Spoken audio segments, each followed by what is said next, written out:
Bayazid Bastami رحمۃ اللہ علیہ ہار گئے۔ حضرت بایزید بسطامی رحمۃ اللہ علیہ فرماتے ہیں کہ زندگی بھر کسی شخص نے بھی کسی معاملے میں مجھے اس طرح شکست نہیں دی جس طرح بلخ کے ایک نوجوان نے دی۔ میں تسلیم کرتا ہوں کہ میں اس سے ہار گیا۔ شاگردوں نے پوچھا کہ حضرت اصل واقعہ کیا ہے؟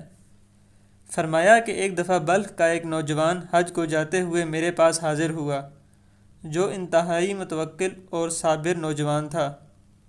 اس نے مجھ سے سوال کیا کہ زہد کی حقیقت آپ کے نزدیک کیا ہے؟ میں نے کہا جب ہمیں ملے تو کھا لیں اور جب نہ ملے تو صبر کریں۔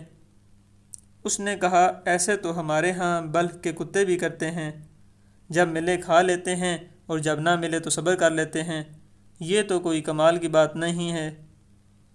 میں نے پوچھا تو پھر تمہارے ہاں زہد کی حقیقت کیا ہے؟